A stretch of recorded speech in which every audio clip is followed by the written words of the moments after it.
marcar aqui o tempo. A hora que quiser começar, pode começar. Vou começar, Excelência. Boa noite. Boa noite.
Vou começar pela questão de direito constitucional, Excelência. Pois não.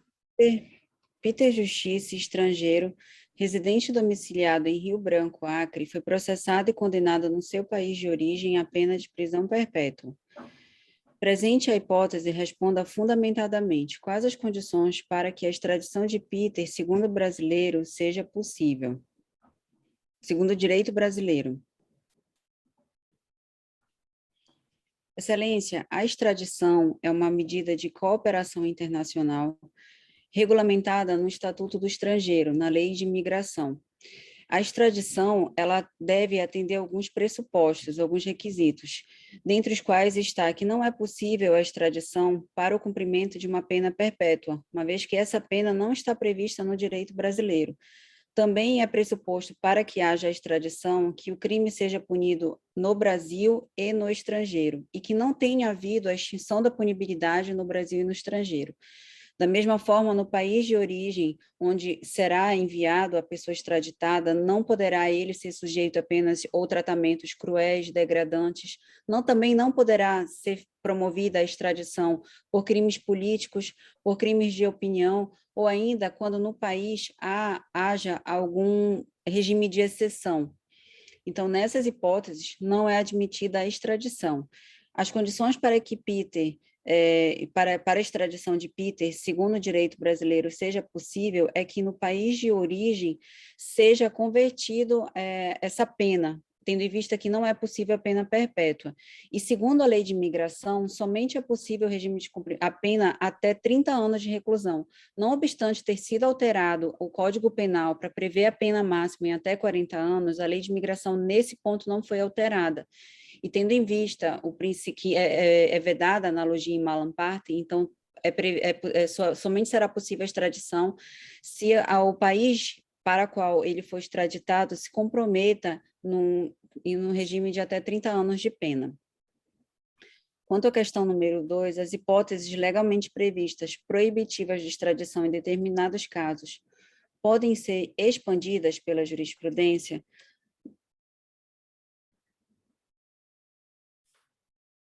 Sim, Excelência. Existe um precedente no Supremo Tribunal Federal em que um país solicitou a extradição de determinada pessoa, só que esse país passava por um regime de exceção e não era possível antever se lá naquele país ele seria julgado ou não por um juízo ou tribunal de exceção.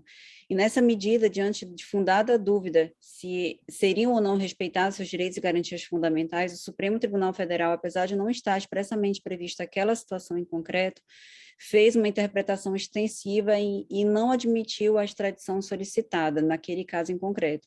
Então, é possível que haja uma interpretação mais expansiva, até mesmo para atender o princípio pro homine, que rege as relações internacionais. Quanto ao item 3, os crimes de lesa humanidade podem dar ensejo à extradição no direito brasileiro? Eles estão sujeitos à prescrição no Brasil? Excelência, não obstante o Brasil ser signatário de diversos tratados e convenções internacionais em que há a punição pelo delito de lesa humanidade, O direito penal brasileiro não pune essa conduta, e tendo em vista que não há tipicidade dessa conduta no Brasil, não é possível a extradição com base no delito de lesa humanidade. É importante ainda que se diga que a extradição somente é possível quando o crime for, naquele momento em que for cometido, já ser tipificado no crime no Brasil. Então, a época em que não havia a lei de organizações criminosas e que o conceito de organização criminosa somente era previsto na Convenção de Palermo, numa situação em concreto, o Supremo Tribunal Federal não aceitou a extradição de determinada pessoa, uma vez que, quando do cometimento da prática do delito, a organização criminosa não era previsto como crime no Brasil.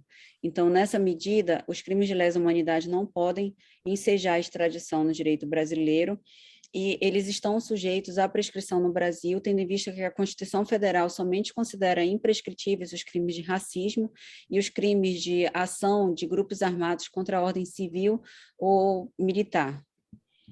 E são essas minhas considerações em relação à questão 1. Direito administrativo. Acerca dos concursos públicos, responda fundamentadamente às indagações a seguir. A impossibilidade de remarcação de teste físico prevista em edital é considerada constitucional? Excelência, em recente julgamento proferido em sede de repercussão geral, o Supremo Tribunal Federal entendeu pela possibilidade de remarcação de um teste físico de uma pessoa que estava se sujeitando a um concurso público e que o concurso público havia designado 2 dias de prova. Ele, em razão de ser adventista, solicitou a remarcação do seu teste para o domingo e, com base na cláusula de consciência, um direito constitucionalmente previsto, enquanto garantia fundamental no artigo 5º da Constituição Federal, o Supremo Tribunal Federal entendeu ser possível a remarcação, desde que atendida a razoabilidade, a proporcionalidade, não acarretasse um ônus desproporcional à administração e ainda não ferisse o princípio da isonomia. É importante que se diga que isso foi uma mudação de entendimento do Supremo Tribunal Federal, já que, pelos idos de 2010, em julgamento proferido pelo ministro Gilmar Mendes, o Supremo inicialmente entendeu pela impossibilidade de remarcação de provas, no caso, em concreto, era do Enem. E, atualmente, o Supremo Tribunal Federal entendeu pela possibilidade de remarcação.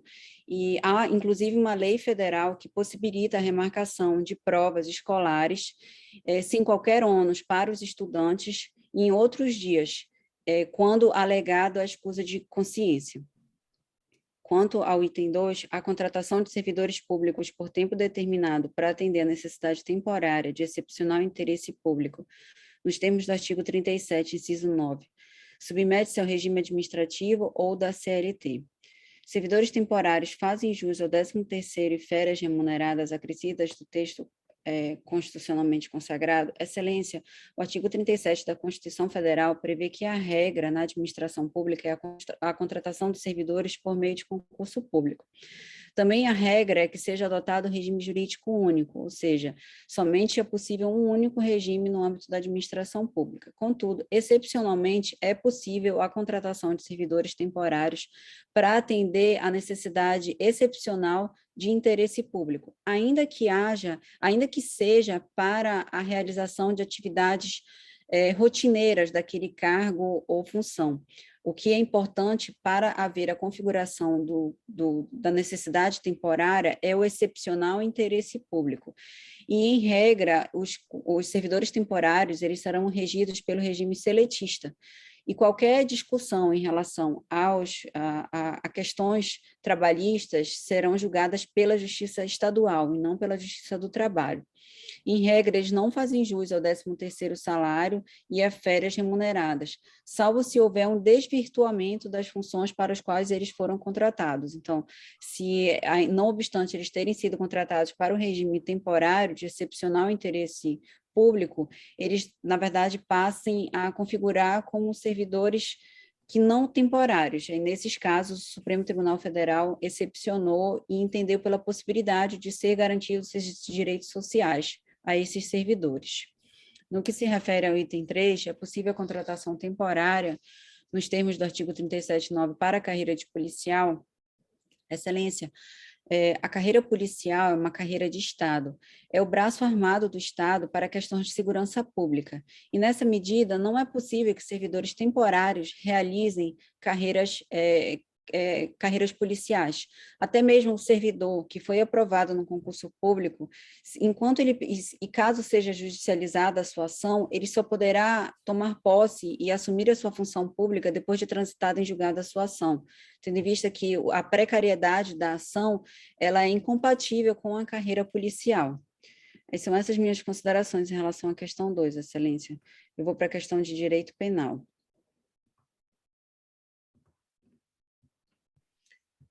Item 1. Dudu Monstro cometeu efetivamente algum crime? Se sim, qual tipo penal?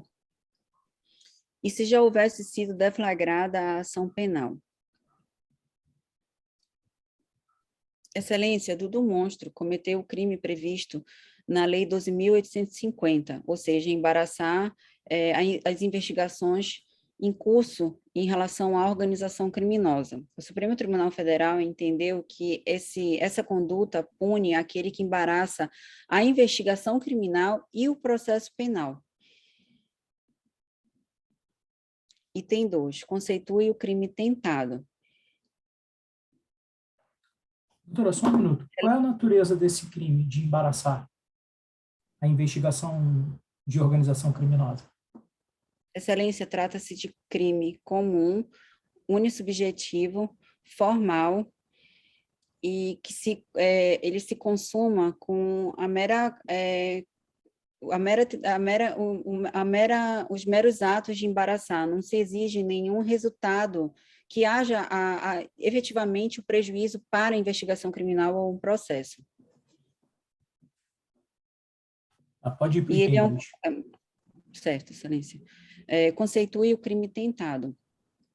Excelência, segundo o Código Penal, considera-se tentado o crime quando, iniciada a execução, ele não se consuma por circunstâncias alheias à vontade do agente. A tentativa, ela tem natureza jurídica de norma de extensão temporal, ou seja, a tentativa, ela é punida da mesma forma que o crime consumado, só que com a causa de diminuição de pena que incide na terceira fase da dosimetria da pena. Segundo a maioria da doutrina, o Código Penal adota a teoria objetivo formal no que se refere à tentativa, e considera-se o crime tentado quando o agente inicia os atos de execução previstos na prática do núcleo do tipo e ele não se consuma por circunstâncias alheias à vontade do agente. Existem alguns crimes que, segundo a doutrina, não admitem tentativa, como os crimes omissivos próprios, os crimes culposos, os crimes habituais, os crimes unissubsistentes, porque a conduta não pode ser fracionada e não se pune a tentativa no caso de contravenções penais.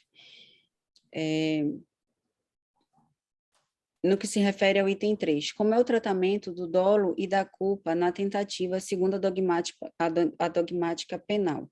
Excelência, a culpa na tentativa, ela não é punida, uma vez que não se admite que aquele que não teve a intenção de praticar um crime possa vir a ser punido pela tentativa. O crime doloso, em relação ao crime culposo, eles têm o mesmo desvalor da ação. O que diferencia ambos é o desvalor aliás, Excelência, retificando, o crime doloso e o crime culposo, eles se identificam quanto ao desvalor da conduta, tendo em vista que o desvalor do resultado é diferente. E, nessa medida, a culpa ela não tem como ser punida, tendo em vista que o agente ele não quis produzir o resultado, salvo no caso de culpa imprópria, tendo em vista que a culpa imprópria é, na verdade, um dolo que, por questões de política criminal, é punido como se culpa fosse. Então, esse é o tratamento. Os crimes doloso, em regra, admitem tentativa, salvo se omissivos próprios ou se unissubsistente, e a culpa, em regra, não é punida, a tentativa, salvo se culpa imprópria. Distingua crime falho de tentativa falha.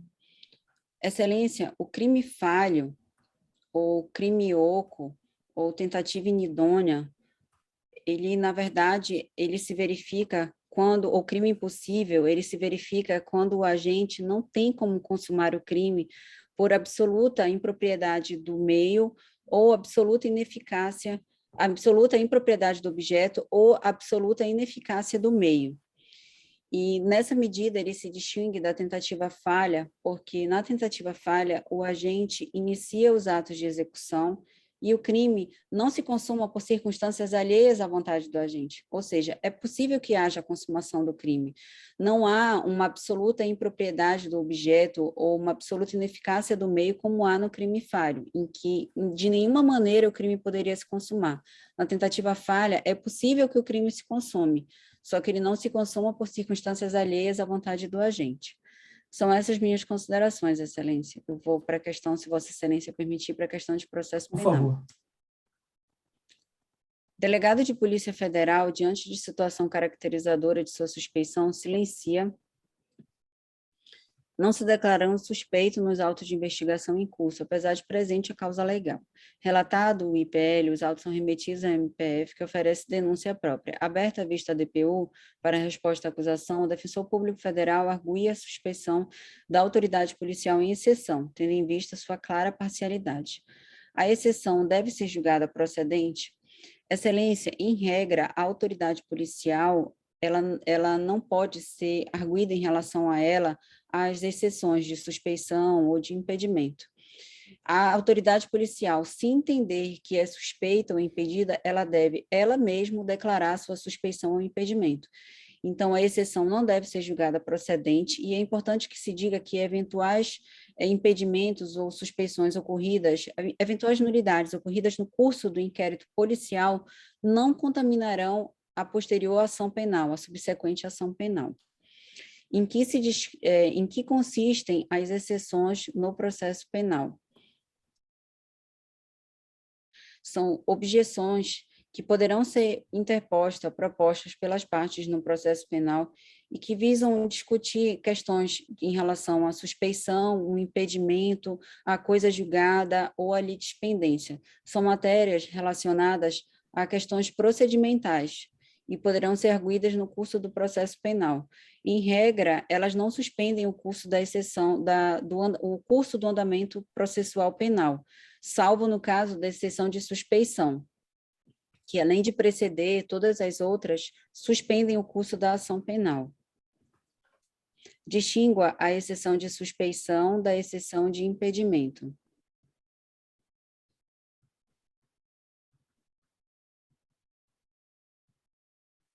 Excelência, a exceção de suspeição, ela deverá ser arguida pelo próprio magistrado, pelo próprio promotor ou perito, e ela se verifica por questões subjetivas, em regra, externas ao processo. Elas promovem, em regra, nulidades relativas no processo penal, e se não arguidas no momento oportuno, elas precluem, diferente a hipótese de impedimento. Elas são matérias, em regra, objetivas, internas ao curso do processo, do processo penal, e elas, quando verificadas, elas anulam o processo. Trata-se de um vício que não tem como ser convalidado ou corrigido. As causas de suspeição e impedimento previstas no Código de Processo Penal são número clausus. As hipóteses de suspeição, elas não são taxativas, tendo em vista que o magistrado, por exemplo, pode se julgar suspeito por questões de foro íntimo. E a própria abertura dessa possibilidade de suspeição atrai a não taxatividade das hipóteses de suspeição. Já as hipóteses de impedimento, elas estão previstas no rol taxativo no Código de Processo Penal. São essas minhas considerações, Excelência. Ótimo. Ainda falta 1 minuto, mas eu vou parar. Não vou fazer da forma como a gente tem feito ultimamente, não. Eu vou fazer uma perguntinha só de processo penal. Em relação aos crimes ditos, sem relação com a questão, tá? Sem relação com as questões, é uma pergunta que eu verifiquei que está fora do teu conteúdo programático, mas que são, assim, lugar comum. Todo mês chega pelo menos um processo na DPU a respeito disso.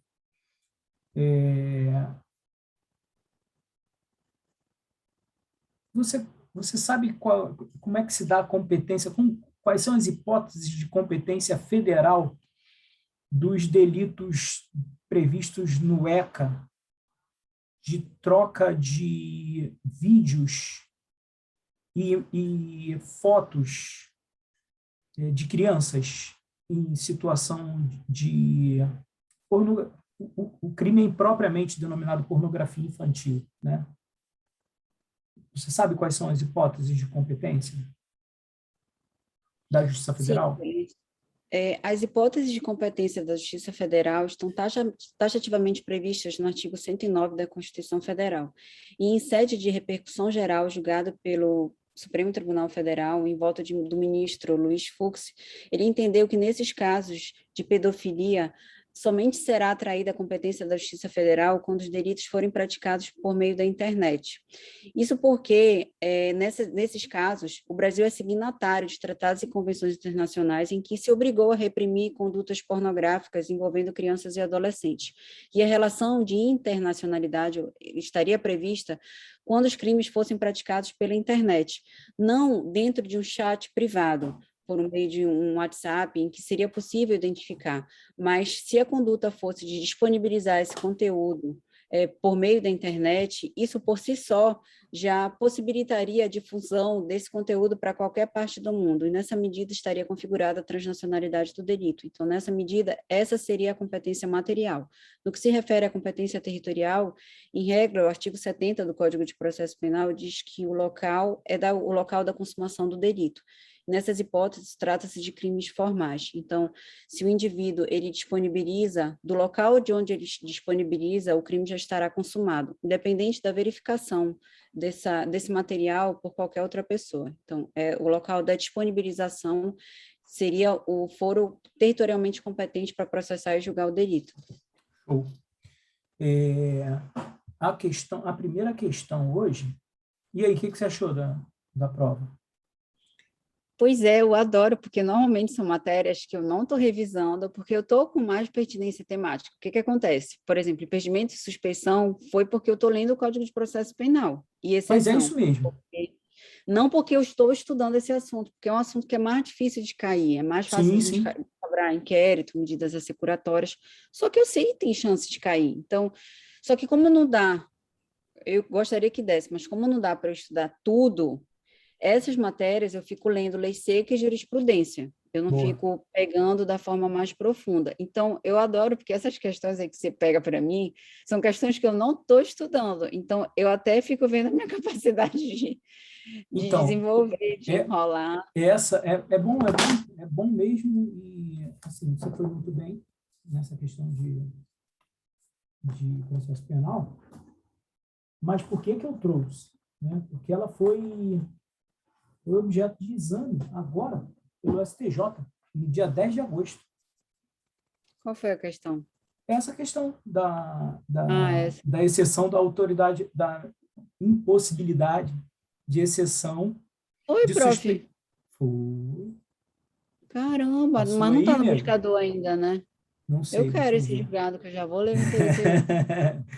Então, eu acho que não, acho que ainda não saiu, não. Como está muito recente. A questão que você me perguntou, aquela que eu não soube, inclusive, responder, que eu me enrolei inteira, chegou essa semana no buscador. Mas eu já li o inteiro teu também. Qual? Dos crimes materiais? Não, foi de um crime que eu nunca nem tinha visto, que foi do negócio da Caixa, que ele foi... Tá. Legal. É porque aquela eu Muito peguei nas bacana aquela notícias, né? questão. É possível Muito boa. que eu tenha achado essa daqui também nas notícias, porque foi dia 10 de agosto, né? Então, de repente, ainda não saiu nos informativos. Eu não vi os informativos das últimas 2 Ela já semanas. tá, eu li Já? o inteiro teu Então, dela e já tá no Marcinho. e aí eu peguei a questão, né, e fui buscar no NUT, né? Pô, eu me surpreendi com o NUT, cara, sinceramente. Eu Por quê? nunca tinha lido, não, mas eu recebi uma versão Uhum. bom para uma revisão, sabe?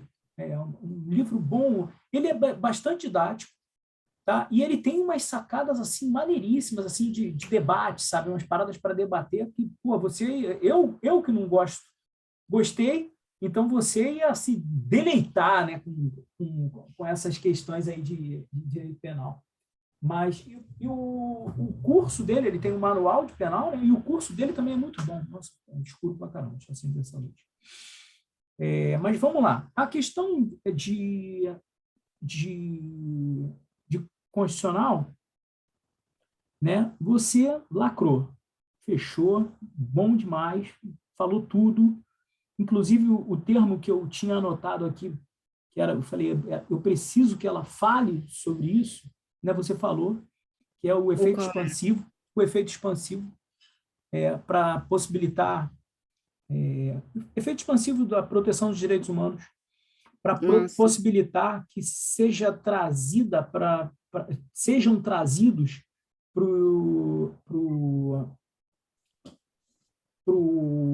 para as condições, né, de extradição, condicionamentos, ainda que não estejam expressamente previstos na legislação. E um deles foi exatamente esse, a impossibilidade de monitoramento no país que requisita a extradição, né?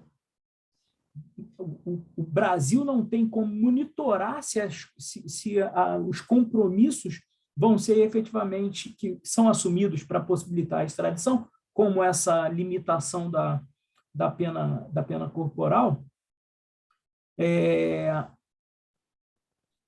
por efeito de interpretação constitucional. E o fundamento é exatamente esse, o efeito expansivo dos direitos humanos. E você falou, em um determinado momento. A única informação que eu não sei, porque eu não li ainda a extradição no livro de constitucional, depois dessa reforma, é se essa ampliação que você falou de 30 para 35 anos de pena máxima do Código Penal, se não é incorporada automaticamente à extradição. Não é mesmo? Tu chutou ou tu já leu isso? Não, eu já li no... Sei lá, cara, que a pessoa fica toda Não, eu estudei pelo simulada, né, cara? Portela. Que, porra, fala com toda a convicção para convencer o examinador. Eu fui convencido, né, cara? Falei, não, Não, o com Portela certeza. fala isso, Falei, eu prof. só não vou, eu não sou, se tem uma coisa que eu não sou, é arrogante. Eu não vou fazer cara de que tô concordando, se eu não sei, eu vou perguntar a ela. Essa dos 30 para 35 eu não estou sabendo, mas me Não, fala. na verdade foi assim, o Código Penal ele foi alterado, o regime máximo de cumprimento de pena agora Perfeito. é 40, né? Sim. Só que o Estatuto a Lei de Imigração é de 2016, não é? E aí lá ainda estava 30 anos. O Portela fala que não tem como ser aplicado a mudança do Código Penal para a Lei de Imigração. Não tem como, porque isso iria ser uma analogia desfavorável para o réu. E aí tem o princípio pro homine, que deve ser aplicado da maneira mais favorável. Então, foram os argumentos do Portela, que foi por onde eu estudei internacional para a prova. Beleza pura. Essa questão, inclusive, ela veio veiculada num campo de direito internacional. Essa de lesa humanidade? Essa. A última indagação, você vai ver no espelho, o Supremo não responde se o crime, efetivamente os crimes de lesa humanidade, se eles estão sujeitos à extradição. Mas você fez o raciocínio, que é um raciocínio bastante óbvio, e você fez com perfeição. E como não tem tipificação no direito brasileiro... quando foi das organizações criminosas, ele não aceitou, né? Eles não podem, não preenchem aquele requisito da dupla tipicidade. Em relação à questão 2, eu achei um pouco confusa. Não consegui expor. Eu vou até olhar depois, tá? Vou até olhar antes de te mandar o espelho de correção. Eu vou rever a tua arguição, porque a impressão que eu tive é que você falou que esses servidores temporários, via de regra, estariam submetidos à CLT. Eu falei isso, está errado? Está errado. Eles se submetem a quê? O regime deles é regime administrativo, e os direitos deles são previstos no contrato ou na lei própria, naqueles entes que têm lei própria. Oi? Eu não sabia, eu errei com convicção essa. Beleza, eu achava não, que era tranquilo. Porque eu, na hora, eu vou fazendo as minhas anotaçõezinhas, né? Aqui. Do que você vai respondendo. Mas, obviamente, não dá para pegar tudo. E aí eu peguei, botei seletista e botei um montão de interrogaçãozinha. Então, é assim, a regra, e isso aí vem nesse julgado que eu tô colocando aí para você, tá? A regra é que eles são submetidos ao regime administrativo. Tanto é que tem uma série de julgados saindo no Supremo, e você falou com propriedade isso. A justiça competente é a justiça comum, não é a justiça trabalhista. Pois é porque eu sabia. Eu achei que o regime era seletista, então eu errei essa com convicção. Eu sei que eles são julgados só pela justiça comum, não vai para a justiça Então, do trabalho. isso aí. Mesmo naquelas Só questões... 13º e remuneração quando tiver um desvirtuamento, no caso, não é do contrato. Beleza, isso aí você acertou. Pois é, essa aí eu errei com convicção mesmo, eu achei que era seletista. Esses direitos, né, 13º e férias, eles têm que estar previstos no contrato. Ou na norma, naqueles entes que tem a norma específica ali do contrato temporário. Muito Entretanto, se houver o desvirtuamento, aí ele recebe todos os direitos previstos na Constituição, porque houve burla aos requisitos constitucionais. A questão da possibilidade ou não de contratação de policial, eu também não vi nenhuma. Eu até tirei, eu botei policial civil. Eu falei, eu não vou botar policial civil para ver se ela se lembra de um julgado do Supremo que declarou inconstitucional uma lei do Rio Grande do Sul de policiais militares temporários. Não sei se você lembra dessa lei. Não. Tá aí no espelhinho. Muito legal. Hã? Muito legal. Na verdade, eu não lembro porque eu não me lembro de ter lido isso alguma vez. E aí eu peguei e falei, caramba, eu vou dar uma olhada aqui na internet para ver se eu acho algumas coisas. Cara, a internet é uma merda, né, cara? Internet é uma merda. Se você é faixa branca, você engole um montão de merda. Não, eu quando Cara, tenho dúvida, vou direto na jurisprudência STJ, STF. Eu vou te falar, eu fiquei bobo, tá no migalhas, cara. Um cara falando uma merda absurda. Assim, eu falei, cara, que é isso, cara? Porra. E é um migalhas, né? Que é uma parada. E o cara tem um montão de artigo falando merda. Mas, enfim, tem agora, e você... Eu acho que o grande mote para se falar na prova é exatamente a descaracterização dos requisitos da necessidade urgente, premente, enfim. Né? Mas teve uma emenda constitucional, a 104, que menciona algumas coisas que eu acho que vale a pena dar uma olhada. Está no teu espelho também, no artigo 4º dessa emenda constitucional, que a gente normalmente não lê, né? Que a gente lê das emendas... Deixa eu ver se eu botei aqui. A gente lê quando está incorporado já, não é? Sim, vai logo ler o...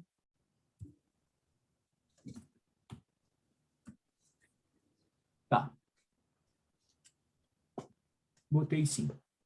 Então, dá uma olhada nesse artigo 4º da emenda constitucional 104, que fala sobre a polícia penal, mas já é alguma coisa que pode ser trazido, que eu acho que talvez seja interessante de trazer. O crime de embaraço, né, ele é um crime material. É.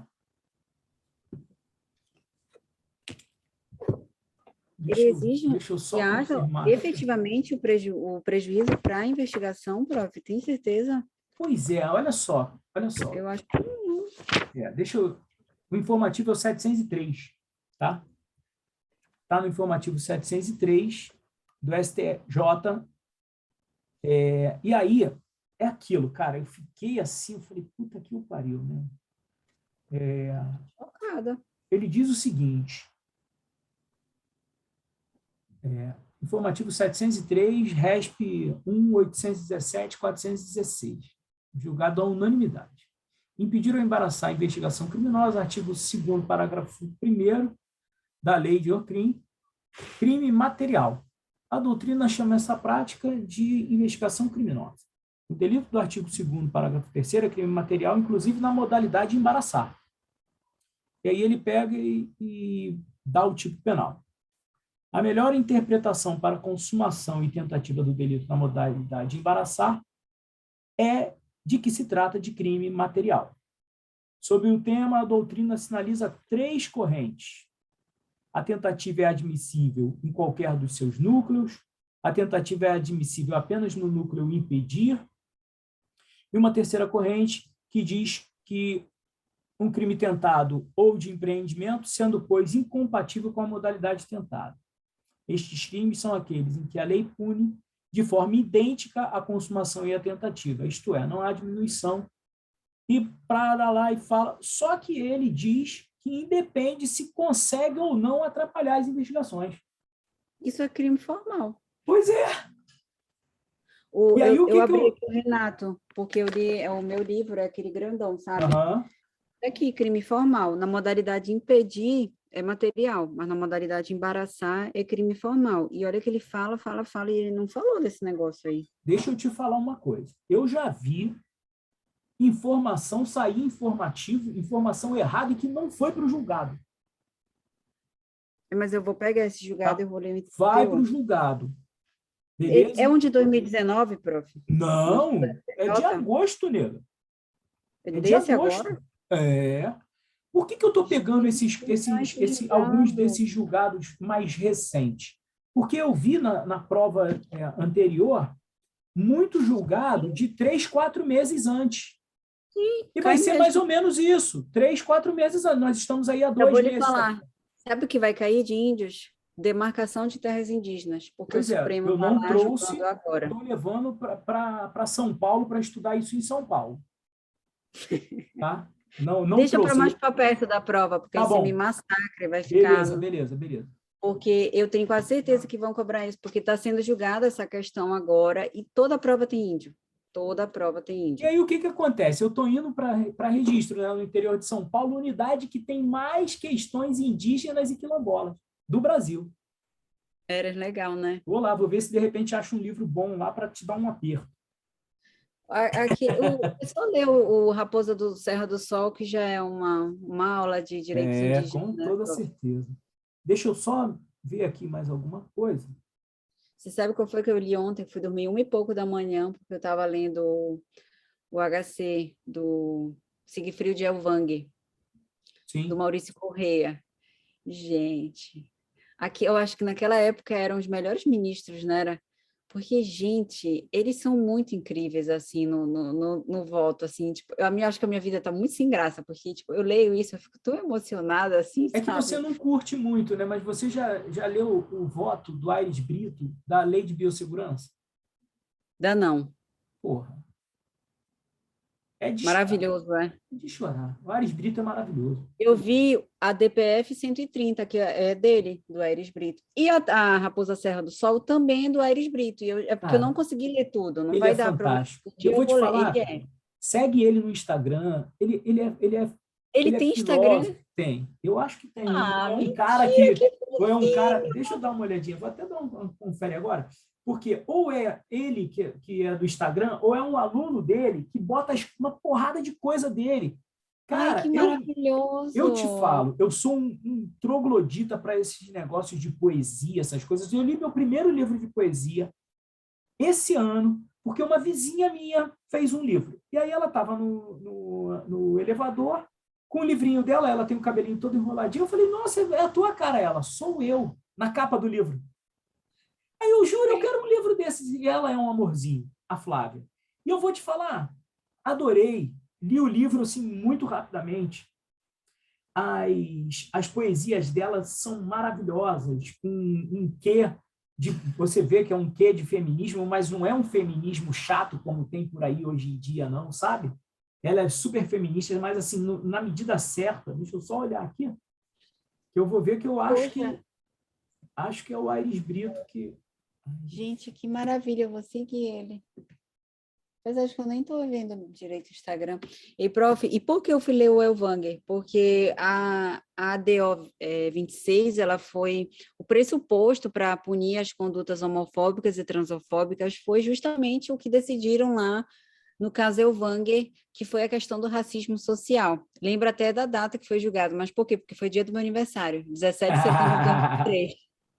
Gente, se caísse na minha prova, eu acho que o examinador vai dizer assim, ou essa doida está inventando, ou então ela é perturbada e gravou realmente até a data do julgado. Mas o que eu achei interessante foi que o Nelson Jobim, ele disse, em questão dita de passagem, que ele fez parte da Constituinte de 88 e que a intenção do Constituinte foi proteger todas as minorias. E lá estavam os homossexuais, os ciganos, os judeus, os negros, tanto que a própria Constituição ela pune o racismo, a discriminação de raça e cor. Quer dizer, o racismo ele não é só em relação à cor. E isso eu achei assim, muito interessante. Quer dizer, desde 2003, na verdade, já se fala do racismo para no caso de proteção dessas minorias homossexuais. Então, o que eles fizeram hoje, que a doutrina penalista toda critica, a analogia em Malam-Partem, não sei o quê, ela tem, na verdade, um fundamento por trás que é maior do que uma mera analogia em Malam-Partem, né? Então, eu achei muito Esse legal. estudo é interessante, né, cara? Infelizmente, essas filigranas acabam não caindo e você não tem lugar para pegar e explorar isso na grande maioria dos concursos. Mas esse estudo é um estudo legal, cara. Esse estudo, tu imagina você conseguir ter acesso aos debates da Constituinte. Já pensou? Olha como é que você vê, o olhar depois fica completamente diferente, você começa a compreender uma série de coisas que a gente não vê aqui. O cabresto, assim, sim, sabe? com toda certeza. Mas vamos só voltar aqui no espelho. Essa diferença, você acertou deixa eu ver aqui. Tá. Acertou essa parte. A classificação eu não tinha perguntado, né? Mas diz o informativo que é material, mas, por favor, confirma no julgamento. O tratamento do dolo pela dogmática você acertou, que o crime falho e a tentativa, pelo menos no que eu vi. Mas eu fiquei em dúvida, eu queria saber desse. Aquela história, cara, tá tão convicta que eu tô embarcando geral. E são matérias que eu não tenho, assim, muito traquejo, né, cara? Eu falo, porra, será que ela tá certa, cara? Aí eu voltei aqui no meu espelho e falei, porra, não tem nada a ver isso, cara. Eu tô uma boa aluna, não tô enganando até o professor, tá gente. enrolando a mim, cara. Onde é que eu fui amarrar o meu bode, rapaz? Tô tomando nó da minha aluna, agora tu vê, cara. Já pode ser defensor, hein, pô? Pensa bem aí se vai ser. Não, vai ser bom que o estelionatário vai ter dificuldade para enrolar, né? Quer enrolar a minha, mas eu enrolo muito mais, meu irmão. Mas vamos lá, então é isso. O que é o crime falho, prof? Então, essa distinção, eu te confesso que eu nunca tinha visto. E tem lá no NUT. Deixa eu ver aqui. Peraí. O crime falho, você falou que era o crime impossível, né? Não, é o contrário. É a tentativa perfeita, acabada e frustrada. É a tentativa mesmo. O crime falho? É.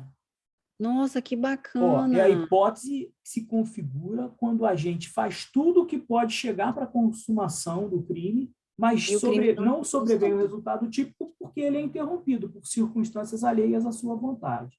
Muito e a tentativa falha, ela é uma tentativa que o próprio agente acha que está sendo interrompido, mas não está. Ele é convencido por um terceiro de que ele não vai conseguir consumar o crime. E aí o NUT dá até o exemplo do ladrão, né, ou do homicida, que está com a arma, e uma terceira pessoa está com a arma para matar a vítima, e uma terceira pessoa fala, não, cara, essa arma aí está desmuniciada. E aí ele não consuma, não porque ele tentou e não conseguiu, mas ele não consuma por circunstâncias alheias à vontade dele. Na verdade, foi um terceiro que o induziu a um erro, entre aspas. Deixa eu ler aqui para você. Isso está no teu espelho, mas, de qualquer forma, na tentativa falha é a que se constitui com base em impedimento íntimo do agente, que acredita não poder prosseguir na execução, embora pudesse. Note-se que, nessa hipótese, inexiste uma interferência de um elemento externo, nascendo o bloqueio para a continuação do percurso criminoso na mente do próprio agente. Não se trata de desistência voluntária, pois esta demanda a cessação de atos executórios por vontade livre do autor. O agente aponta a arma para a vítima e, terceiro, o convence de que o revólver está descarregado. Ele abaixa a arma convicto de que falhou o seu plano. Trata-se de tentativa e não de desistência voluntária. O agente não vê outra alternativa a não ser abaixar a arma. Isso quem fala é o Roxin, tá? Que é mencionado pelo Nutt. Era faltar um Roxinho, o Elzel, Nelson Hungria na hora da prova, hein? Gastando, né, cara? Olha só. Ei, prof, você lembra uma vez que você falou que você soltou o nome de um doutrinador que você não tinha certeza, mas porque você queria falar na resposta, não sei o quê? Sim. O Júlio César falou para a gente gravar tipo, uns conceitos mais assim que dê para a gente transitar em várias matérias, uns julgamentos paradigmáticos que é para a gente artigo de lei, porque isso traz precisão. Sim, então eu estou tentando memorizar, quase para ficar doida, mas eu estou tentando só memorizar. Fala se tiver certeza, tá? Sim. Então, por exemplo, se caísse para mim numa prova oral abuso do direito, por exemplo, no direito civil, eu tinha e tenho a resposta até hoje na cabeça, que eu li no livro do Silvio Rodrigues em 2002, no ano, olha quem eu li, Silvio Rodrigues, e eu li o volume 1 dele todo. Silvio Rodrigues, que eu nem sei mais se tem o livro dele, ele já era morto há séculos, mas foi uma atualização que eu peguei dele já para o Código Civil de 2002, publicado ainda sem vigência, mas foi o ano que eu me formei em 2001, em 2001 eu passei estudando para analista, e em 2002 eu comecei a estudar para membro. Mas, enfim, a minha construção era a seguinte: a teoria do abuso do direito, Excelência, é fruto de tessitura jurisprudencial. Olha a palavra que eu decorei. Sabe o que significa? Tessitura? De tecer, de construir. Eu gostei. Fruto de tessitura jurisprudencial. O professor Silvio Rodrigues, mencionando Josserand, e aí eu pegava... Eu fazia isso, eu nunca fiz isso em prova oral. Eu fazia isso em prova discursiva, onde tivesse que escrever sobre a teoria do abuso do direito, e aí você vai para a teoria dos atos emulativos, fazendo um comparativo, que sempre, esses comparativos sempre enriquecem muito a tua resposta e aumentam a nota absurdamente. Eu já botei isso em prova de analista e, cara, os caras realmente te pontuam. E o lance de usar um doutrinador de peso na prova discursiva é o seguinte: o que você responder de direito constitucional, você pode dizer de acordo com o professor Gilmar Ferreira Mendes.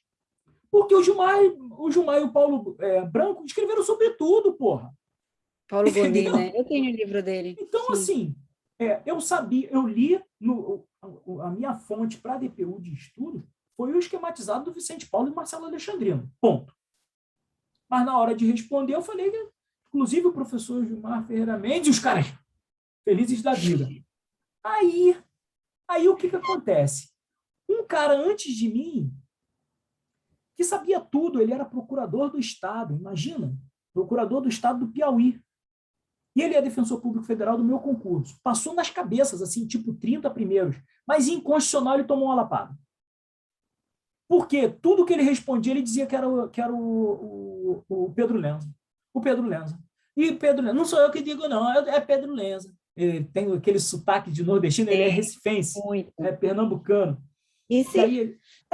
É Pedro Lenza que fala isso na sala, né, de confinamento, a galera debatendo, né, e ele falando e tal, ele estava com as garotas lá, e ele respondia tudo que você pode imaginar. Não sou eu que falo, não. O Marco, o nome dele também.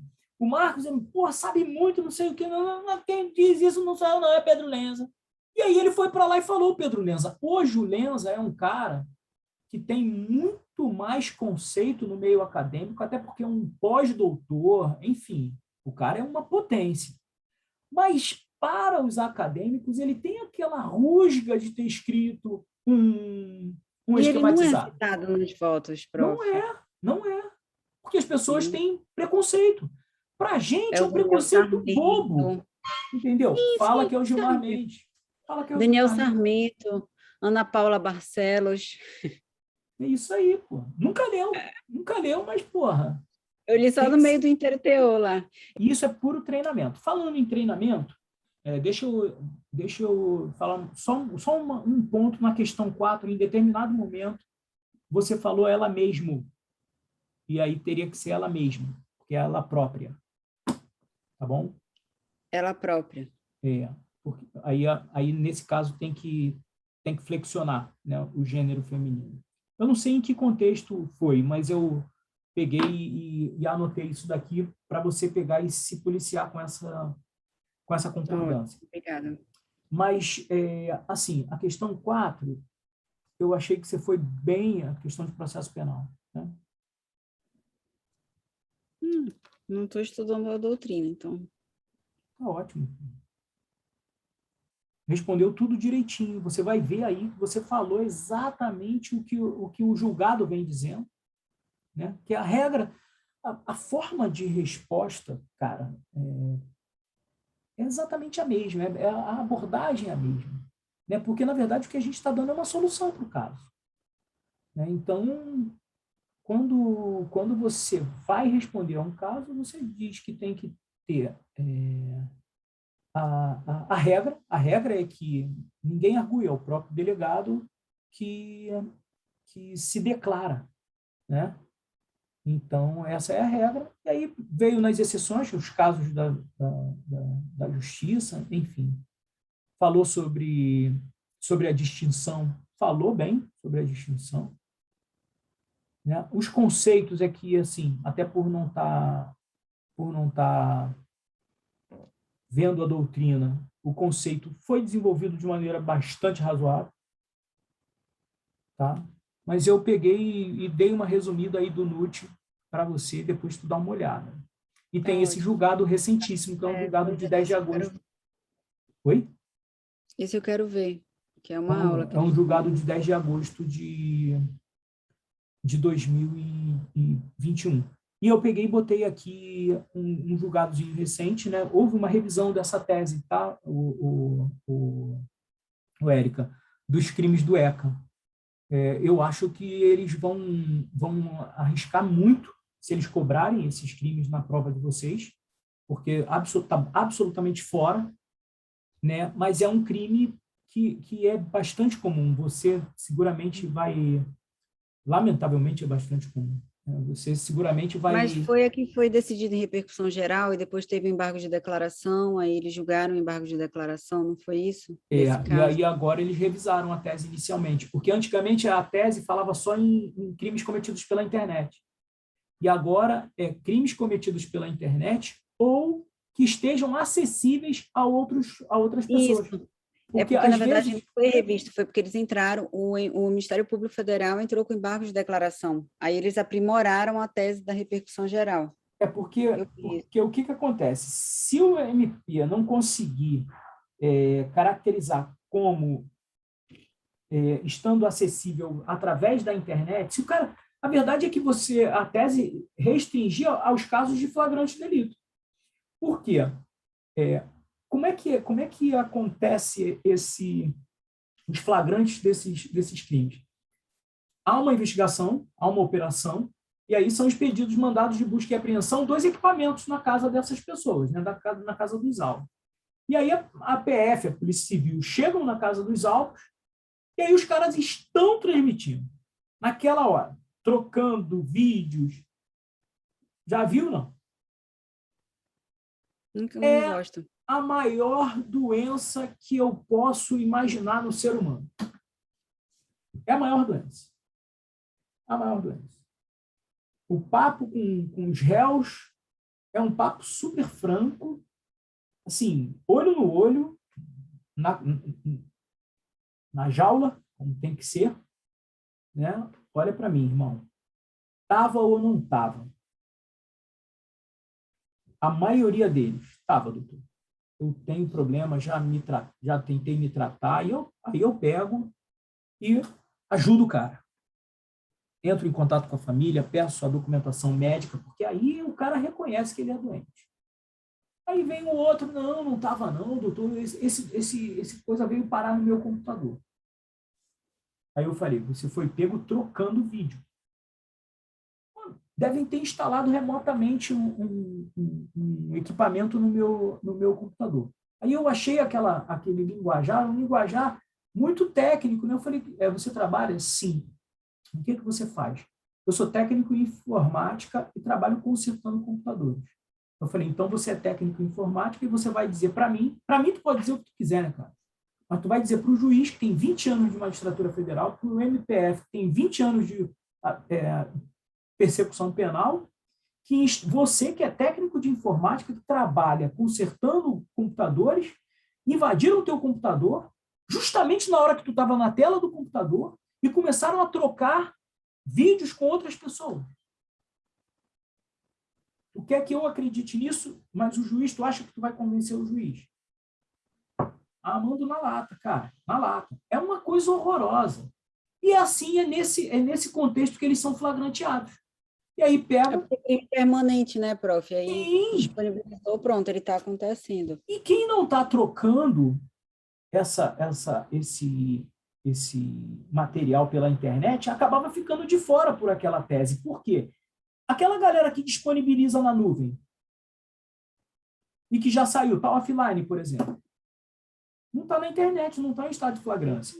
De modo que se normalmente os peritos vão acompanhando, entendeu? Para fazer já uma verificação na hora, a família não entende nada do que está acontecendo, porque isso é uma covardia, né? Tudo na calada, né? Coitada dessa mulher. Dessas mulheres, né? Enfim. Mas eu cheguei a ler essa tese e esse inteiro teor, e o ministro ele falou que, na verdade, a potencialidade que a internet traz já atrai a competência da Justiça Federal, porque basta que ele possa vir a ser acessível, ainda que não seja acessível por nenhuma pessoa fora das barreiras nacionais, a mera possibilidade dele ser já atrai a competência da Justiça Federal. Ele até cita o Marco Civil da Internet também, que, enfim, ele fala, eu cheguei a ler isso. Mas era esse o papo de hoje. Tá ótimo, prof. Vamos ficando por aqui. Eu vou te mandar logo o espelho com a... Deixa eu ver aqui. Aí. Vou mandar logo o espelho com as considerações. E você fica esperto aí nesse crime material, que eu acho que houve bola fora ali. Sim. Tá? Eu vou dar uma lida. Porque aí, de repente, se me perguntarem isso, eu posso até falar, tem duas correntes aí, recentemente foi entendido dessa maneira. Com o espelho, beleza. Obrigada, tá bom, querida? Obrigadão. Fica com Deus. Ah, deixa eu te falar uma coisa. Duas coisas, na verdade, que eu tinha esquecido. A primeira, na semana que vem, quando a gente fizer o treinamento, eu quero que você esquematize o teu ambiente aí, de modo que eu possa ver você da cintura para cima. Quero ver como é que você está gesticulando. Tá bom? Tá. Bota a câmera aí dessa forma. E segundo, eu estou viajando terça-feira para registro em São Paulo. Tá? Então, eu quero ver com você a possibilidade da gente fazer nosso treino ou na sexta ou no sábado. Por quê? Eu chego no dia 7 lá, né? No dia 8, eu acho que não vai ter acréscimo relevante de trabalho, mas eu vou estar o dia 8 todo habilitando minha matrícula no sistema, vendo como é que funciona a unidade e tal. E eu não sei se vai me acumular muita coisa, mas aí a gente pode marcar para sexta ou sábado, tá? E aí a gente faz o nosso treino, beleza? A gente combina. O dia que ficar melhor, você me avisa. Tá ótimo, então. Tá. Fica com Deus. Obrigada, prof. Até semana que vem. Vai dormir. Você. Por nada, né? Escolheu um julgadinho aqui de 180 páginas. Por aí. Só mais esse, só mais esse. Só mais esse. Vai que é esse que vai cair. Tá igual pescador, cara. Pescador vambora. Aí o peixe, pum, dá uma batida. Puta, me perdi, já era. 2 horas mais de pescaria. Gente, eu tô muito doida, cara. O pior é que tudo eu tô achando que vai cair, então, não, mas eu tenho que saber isso, eu tenho que saber Vai todos os acabar detalhes. Daí eu acertando, né, esqueço tudo. Não, mas eu tenho mais. Aí eu falei, eu sabia que ia cair isso também, vai cair vai tudo. acabar acertando, não vai ter jeito. É, Beijinho, fica com Deus. beijo, Tchau, tchau. tchau.